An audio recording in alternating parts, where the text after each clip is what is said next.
Welcome to the Polygamer podcast, where gaming is for everyone. Join us as we expand the boundaries of the gaming community.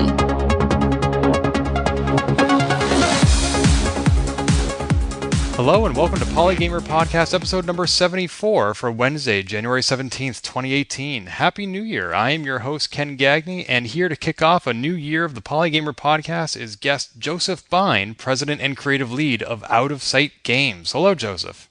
Hi, Ken. How are you today? I'm great. Thank you so much for having me. Thank you for being had. I hope you had a peaceful holiday season. Peace is hard to come by when you've just released your first game, but it was good. It was a very good holiday season. I can just imagine how frantic you were coming down to the wire of the launch of your first game, A Hero's Call. Congratulations. Thank you so much. It's been pretty incredible.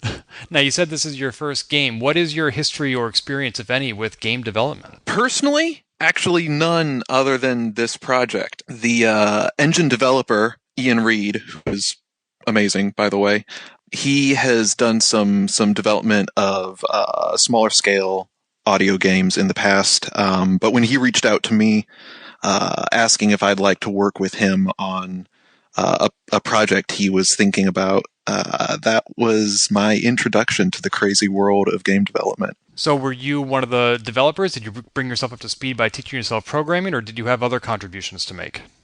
Yeah, so Ian pretty quickly discovered that it wasn't going to be very efficient for him to take all of my ideas and implement them himself, because that's really what he wanted. He wanted an idea man.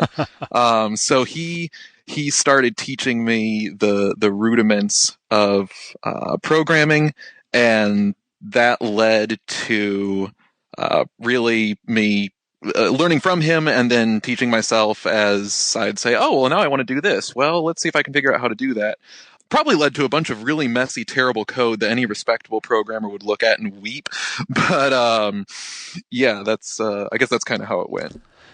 Well, you know, being able to reuse code makes it very important to get it right the first time. But sometimes for your first time, you just got to get it done. Yeah, and I would often, if I had something I knew could be done, but I wasn't positive how to do it, I'd go and find somewhere that Ian was already doing it and say, oh, that's how you do it. And then, You learn from the best. Yep.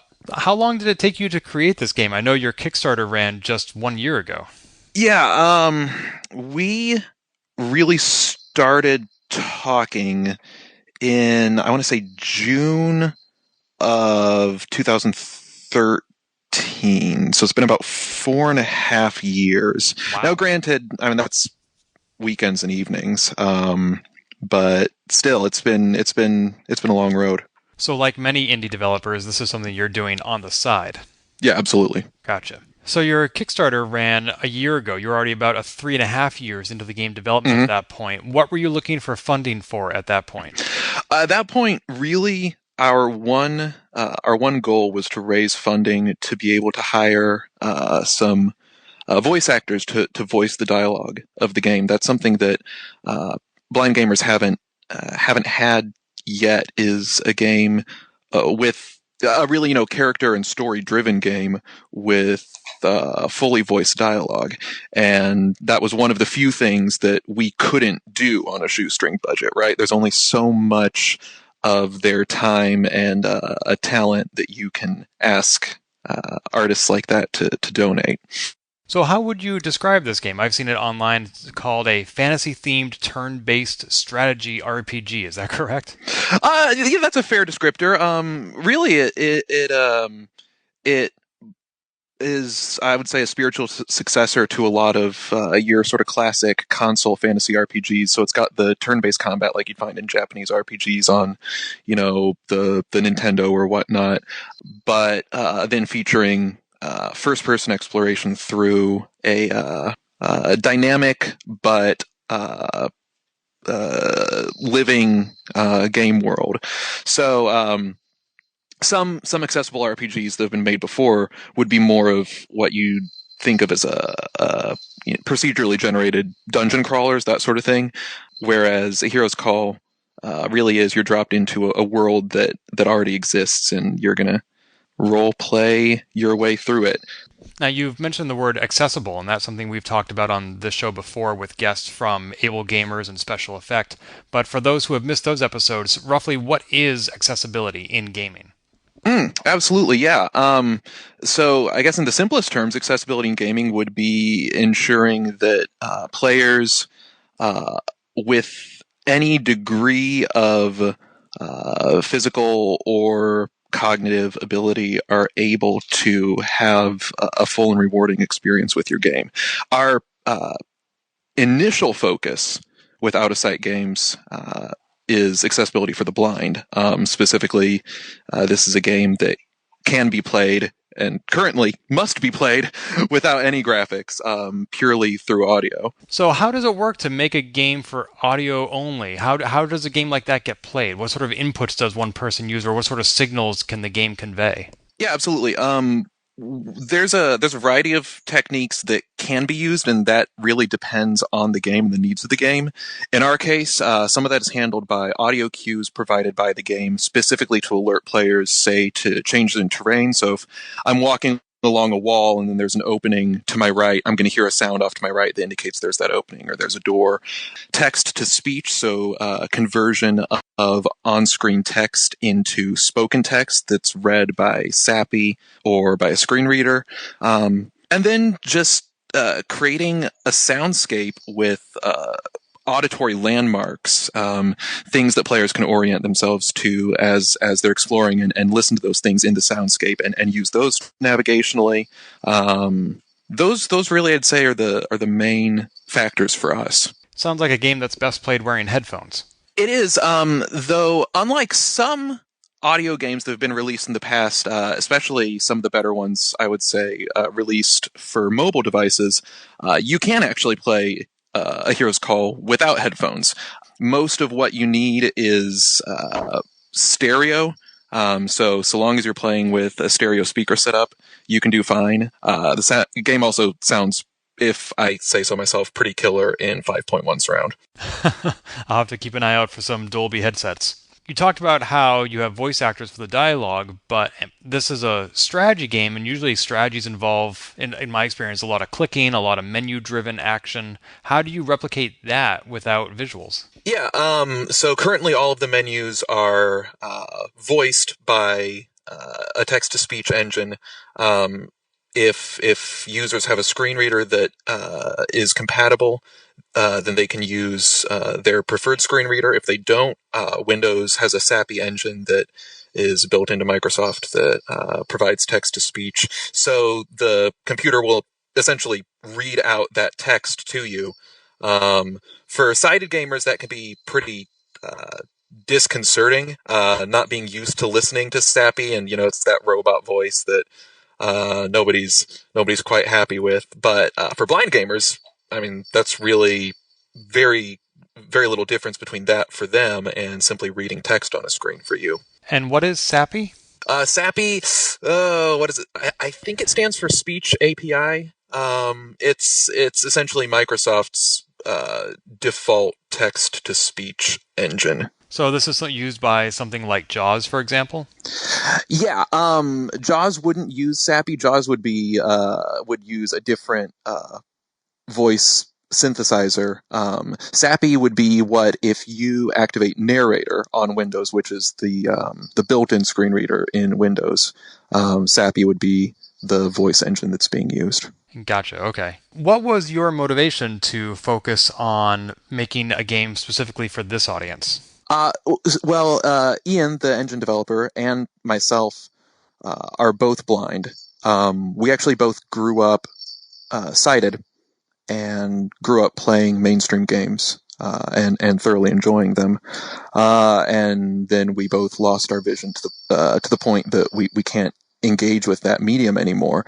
And because of our experience, we were both a little jaded about the state of accessible games, which is not to diminish what certain developers of accessible gaming have done, but we wanted more. We wanted to get closer to what we had experienced before, and we wanted to let people who hadn't ever had that experience experience something of it. And so that's why we wanted to focus on blind gamers. I mean, honestly, it's so that we could make a game that we could play too. Are there kinds of games that work better for this kind of accessibility than others? Like, for example, I'm not speaking from experience, but I would guess, for example, a 2D fighter like Street Fighter would be challenging. Actually, 2D fighters are probably the most popular mainstream game among blind gamers. There are, in fact, some blind competitive gamers of 2D fighters.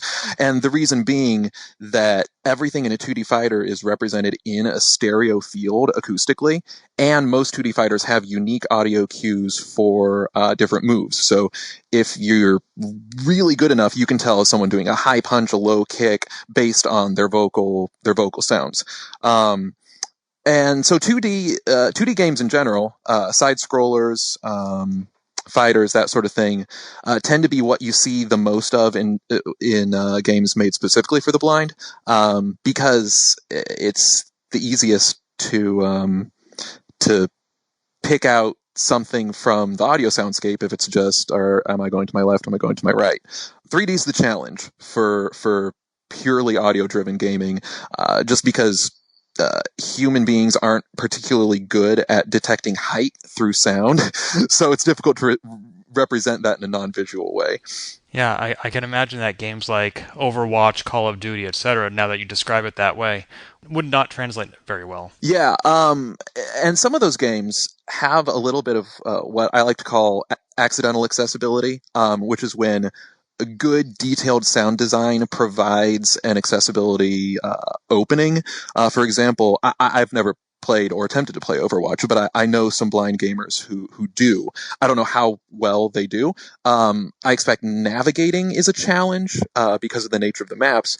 But one thing I have heard is, for example, I think it's Overwatch, every unit, either every unit or every team has distinct footsteps.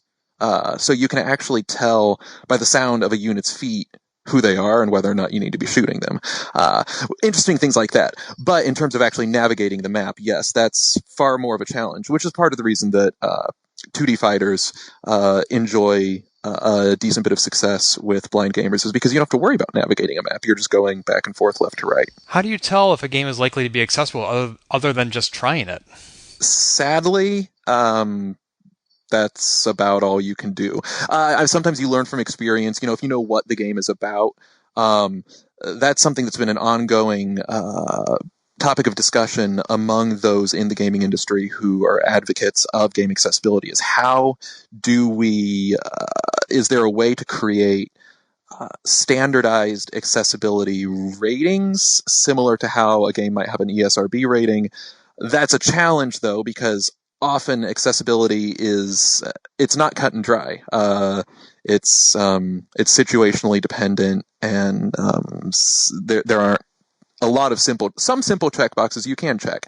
Is all menu text read in an auditory manner? That's an easy checkbox. Is the game able to be played if you're colorblind? That's an easy checkbox. Does the game have remappable controls for people with motor disabilities? That's an easy checkbox. But other things like, can you effectively navigate the map by sound? Well, what do you mean by effectively navigate? So sadly, right now, really, just trying out the game really is the only opportunity. I would think being able to navigate a 3D world by sound would not be a consequence of accidental accessibility. That's something that developers need to consciously think about. Very much so, yes. And it's best thought about from the ground up. It's much easier to create an accessible game if you're thinking as you build it, is there something we could do a little bit differently here to make this accessible non-visually, or accessible if you have a motor impairment, or accessible if you can't hear, versus going in afterwards, learning your game was inaccessible and saying, well, can we fix it? Can we change it? Usually at that point, it's too late. So it's not a matter of just adding to the configuration screen some sort of a colorblind mode or remappable controls. It's really something they need to think about early on.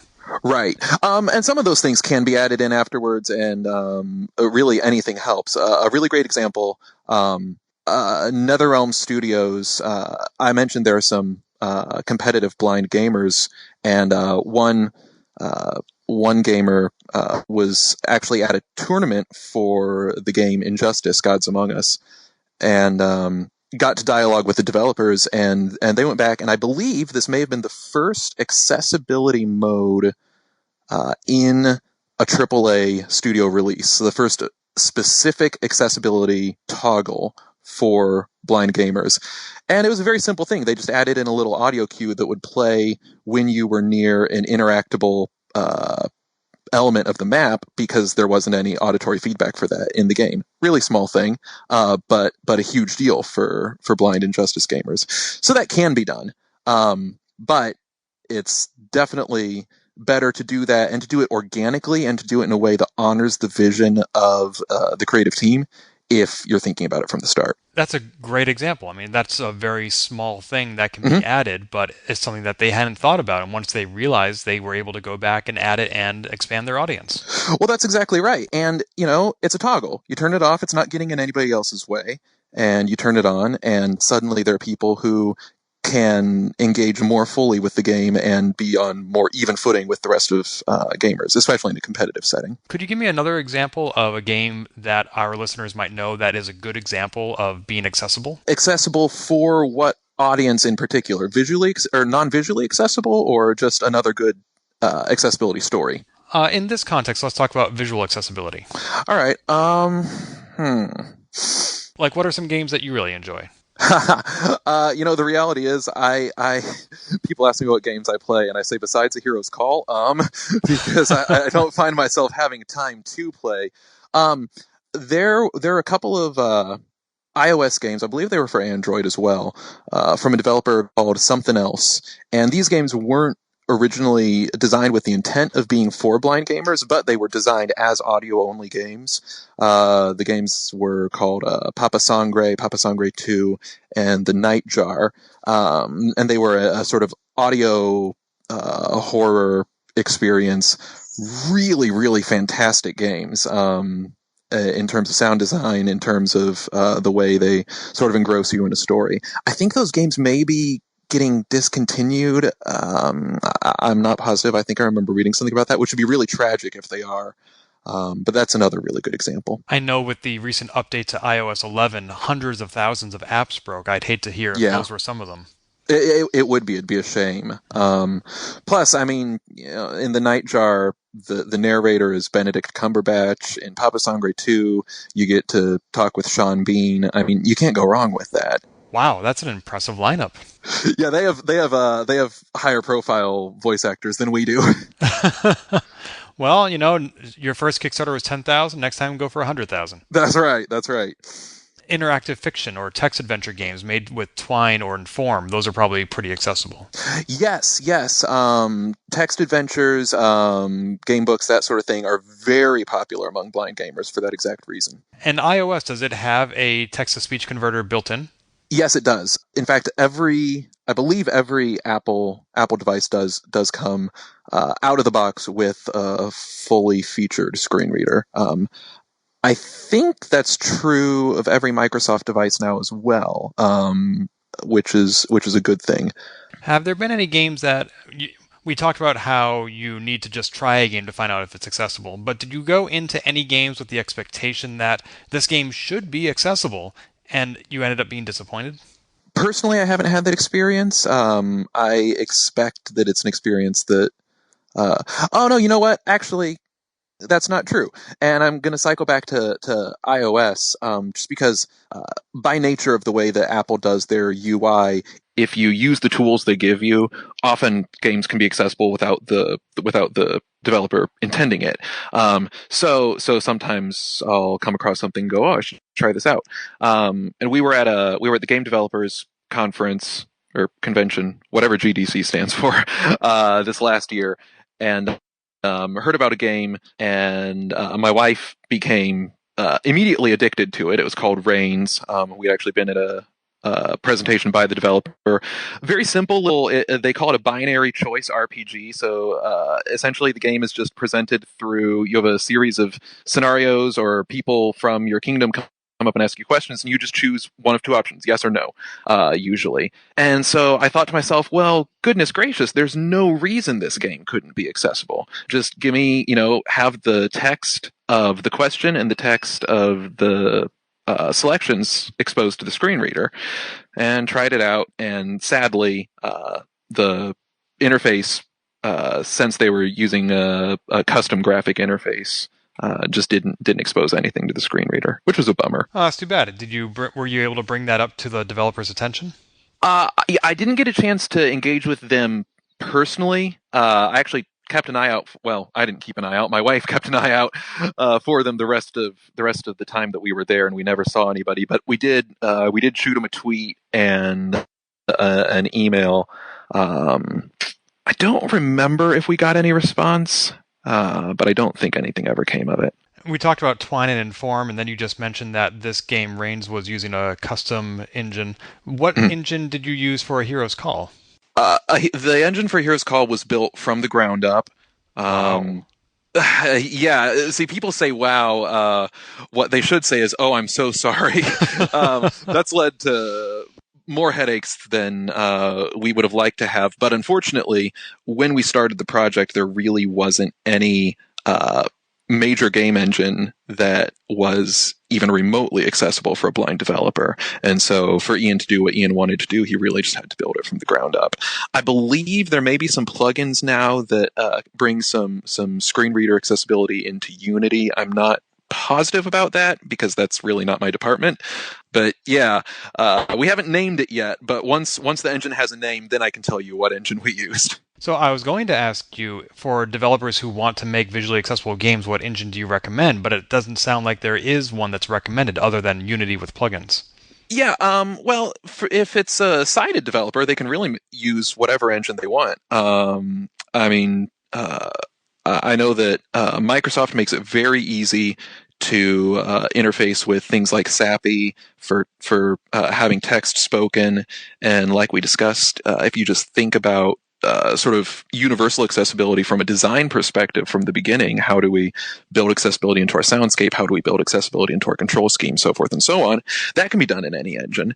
The challenge is when the developer himself or herself has a disability and doesn't have access to the tools that are needed. That's when it becomes difficult to actually make the project. Oh, I hadn't even considered that the engine might be able to output accessible games, but not make it accessible. The engine itself might not be accessible. That's exactly right. Because, for example, if you have an engine that has an interface that developers need to use in order to do what they want to do, and that interface is inaccessible, then the end user with the disability can't use that engine. But the engine may be able to say, oh, look, we're going to call out to text-to-speech in our game and, hook into this API, and boom, now our game is self-voicing. Well, that's easy to do in most modern game engines. Are there certain platforms that are... Well, now I have the question about both development and playing, but as far as being a gamer goes, we have console, desktop, mobile, VR. Are some platforms more likely to have accessible games than others? Yeah, that's a good question. Like I said, iOS is a good bet because of the way that Apple's interface works with the screen reader. Microsoft has done some really great stuff with the Xbox and accessibility. The Xbox now ships with a fully featured screen reader as well, so its UI is completely accessible. And I think as time goes on, we're going to start seeing more accessible games available on that platform. Microsoft has recently made it possible and hopefully easy for developers to hook into their text-to-speech capabilities. So rather than developers having to figure out how to make their own games self-voicing, they just have to call out to what Microsoft has already done. And just having menus voiced by text-to-speech is a huge step in accessibility. Blind gamers I tell you what, they'll muddle through a lot if there's a glimmer of accessibility. But other than that, in terms of just what is available for different platforms, I don't know that there's any platform that's specifically more likely at present. I think it'll be interesting in the coming years, as the buzz about game accessibility kind of starts to ramp up, it'll be interesting to see if somebody steps out as a front runner. When the Wii came out, I know motion controls had a lot of implications for physically disabled gamers or studios like Able Gamers, and I'm concerned that the move to VR and Oculus Rift and PSVR might have similar issues for visually accessible gamers. It's an interesting mixed bag. On the one hand, you're absolutely right. There are tremendous accessibility challenges with a new medium like that.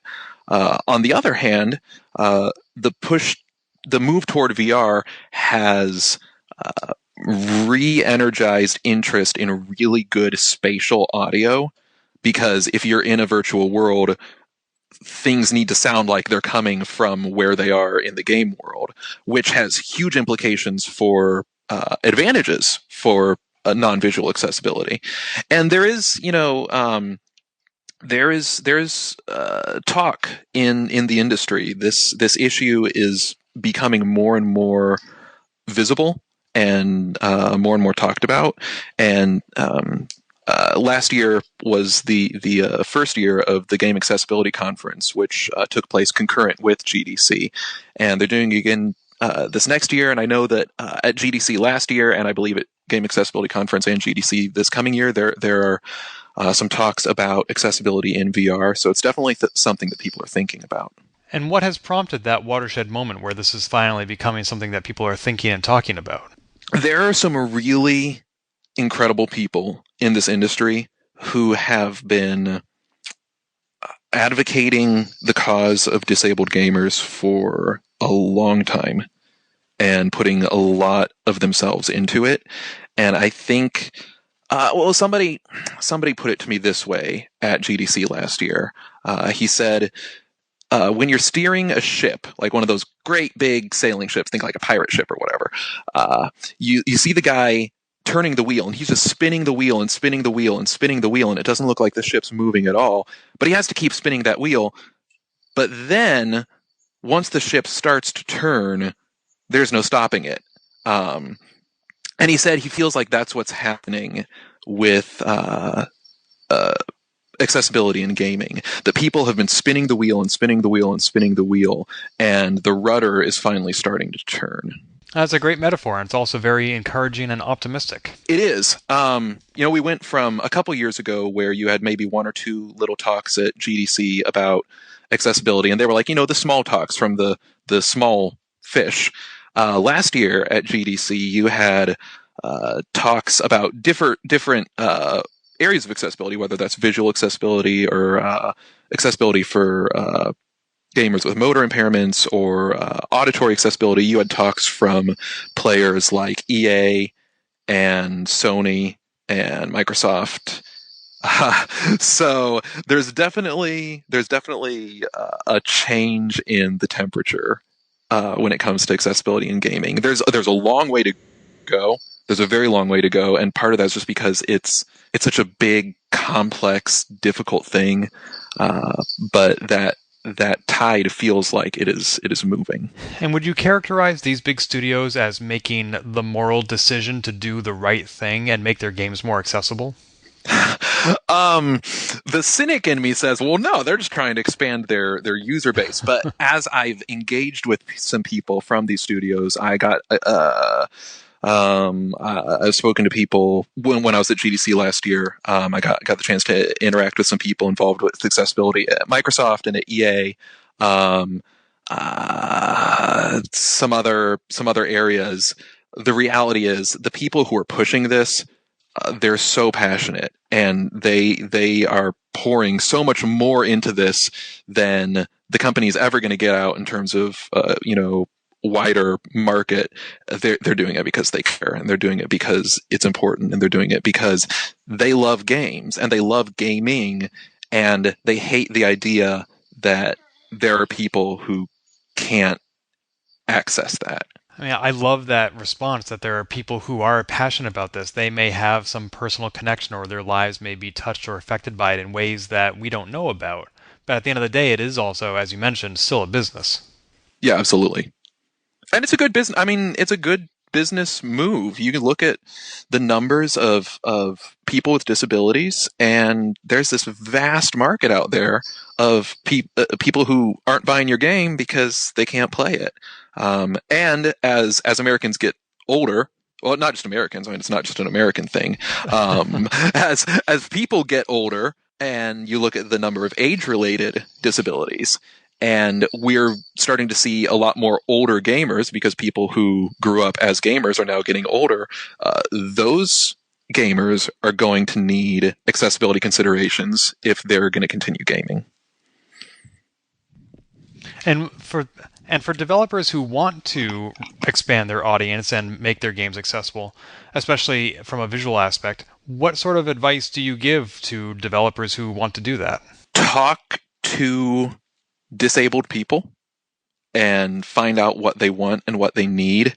You mentioned Able Gamers before. Able Gamers is an awesome resource.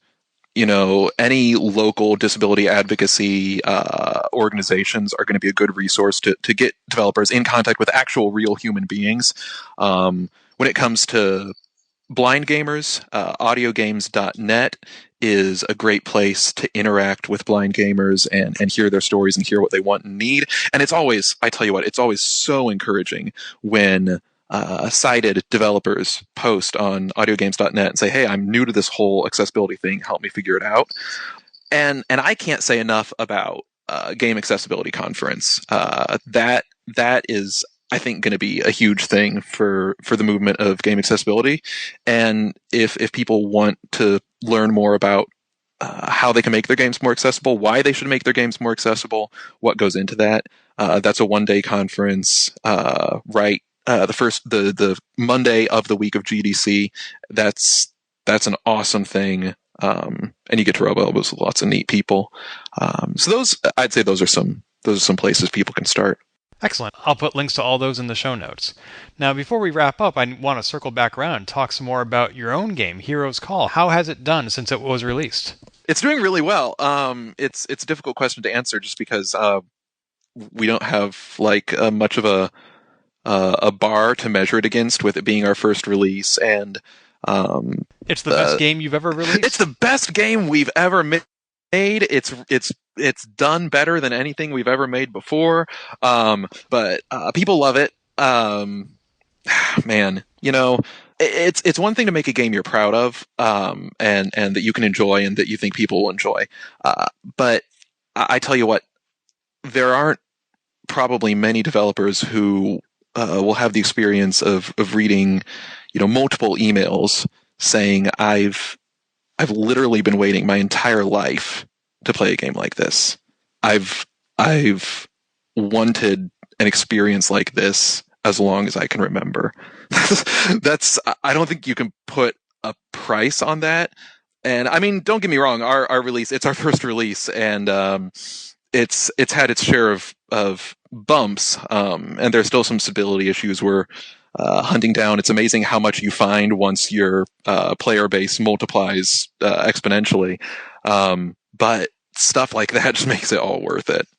Yeah, I can imagine. And there's still places for this game to go, because as I understand, version 1.0 was audio only, but the next one won't be. That's absolutely right. You know, we're trying to put our money where our mouth is and say if we're gonna say that accessibility is important, and that developers shouldn't exclude one audience, we don't want to do that either by making a game that only blind gamers can play. You know, right now, a sighted gamer with ears that work can play the game, but there are a lot of hurdles for sighted gamers who aren't used to getting information all through audio. That's just a lot to process. Requires a lot of mental map building. You've got to deal with listening to text to speech, which drives a lot of sighted gamers crazy. So we want to lower those hurdles for sighted gamers who might want to enjoy what we've done, because honestly, I think the game is well worth playing for anyone, with the story and the just incredible voice cast we've got and the sound design that is out of this world. So we want to make it accessible for that audience. We want to add graphics to the point that a deaf gamer could play it if they wanted to. We really want to get to the point that we can say this is as close as possible to a universally accessible game. Will you need to hire some sort of an accessibility consultant in order to add the visual component? We've got a couple of Out of Sight Games is a 4-person team currently, and 2 of those team members are sighted. One of whom we brought on board specifically because we knew that we were going to be moving toward implementing graphics, and that was something that we weren't going to be able to do without a sighted programmer. As we go on, we definitely will probably be engaging with other people as we try to make that the best it can be. And what about distribution? It looks like this game is being sold through your own online store, but not Steam and the like? Not at present, no. We didn't want to pursue distribution methods like that until we had the game in essentially its final form. And the reality is most blind gamers prefer not to purchase through Steam. I guess there are some accessibility issues with the interface, but eventually we would love to get it up on marketplaces like Steam and itch.io and stuff like that. We've discussed and are continuing to look into console releases. The Idea at Xbox program is amazing. That's independent developers at Xbox, and we'd love to work with them and get the game available on Xbox eventually. All of that's really up in the air right now. We've got a lot of stuff to figure out now that we're sort of debriefing after the initial release. We've got a lot of stuff to figure out where we go from here. Since you developed your own engine for this game, does that make it more difficult to port to other platforms? Sadly, yes. And that's one of the reasons I lament the lack of accessible tools for disabled developers, because it's not like disabled developers don't have enough hurdles to overcome in the first place. They don't need more, and it is, if we developed the game in Unity, we could pretty much package it up and send it over to Xbox and say, hey, we want to put this game on Xbox, and we won't have to do anything to it. Whereas now, if we do want to port it to other platforms, it's going to require a good bit of revision of the engine architecture, as I understand it. So with that in mind, and everything else that's happened in the last 4.5 years while you created your first game, what are some of the lessons you've learned, things that you would do differently with your next game? A lot of the lessons we've learned actually are things we wouldn't do differently. Just being, frankly, really stubborn, and not giving up, and not getting overwhelmed with the enormity of the task. Our engine developer could tell you, spend a whole day telling you about lessons he's learned in terms of just programming decisions and decisions that were made as he was building the engine and as it kind of evolved, that he said if he was going back and building it from the ground up again, he'd do differently. Those are all over my head, so I can't speak to them. If we had the opportunity to start anew and we had access to more mainstream development tools, like an engine like Unity, for example, in a heartbeat, we would do that. Using a engine made from scratch definitely was a crime of necessity. It sounds like it's something you don't regret, because hopefully that will become a tool that you can make available to others as well. That's the hope, yeah. And it's definitely not something we regret, because I don't think none of this would have happened, but for the road we walked. I think we walked that path about as well as we could have given the circumstances, and we're pretty thrilled with the result. And you're also happy with the Kickstarter experience? The Kickstarter experience was one of the most exhilarating and humbling experiences of my life, honestly. We were overwhelmed by the response. Blind gamers are they're an incredible community. They're very hungry, because they have access to so little. But they've also been burned a few times by Kickstarters that got funded and never got produced, or by people who said, we're working on this game and we're going to release it soon, and then, 6 years later, the game still isn't out. And having walked that road now, I totally understand how those things can happen. There are some things we had to go through that I'm amazed that we made it. But all that said, we didn't know, are they going to be skeptical? Are they going to be enthusiastic? And I think we met our initial funding goal within like 28 hours. And that kind of set the tone for the rest of the campaign, which then set the tone for the attitude of the community towards what we're doing for the last year. So it's been pretty incredible. Excellent. I'm glad that was such a positive experience and that people turned out to support such a worthy game. We are too. And finally, I would be remiss to not acknowledge the individual who introduced us, that being Adrian Kuzminski. How do you know her? Adrian is awesome. How do we know Adrian? She knew, our sound designer knew her from somewhere, some game sound meetup or something. And Adrian is a huge advocate for accessibility in gaming, specifically accessibility through sound and sound design. I had the pleasure of finally meeting her in person at GDC last year, and she's just been a huge ally of what we're doing and supporting us and encouraging us and hyping the game in her circles. She actually has a credit in the game too. She did some. We contracted her to do some voiceover processing, which was a huge thing when you've got the number of lines that we were dealing with.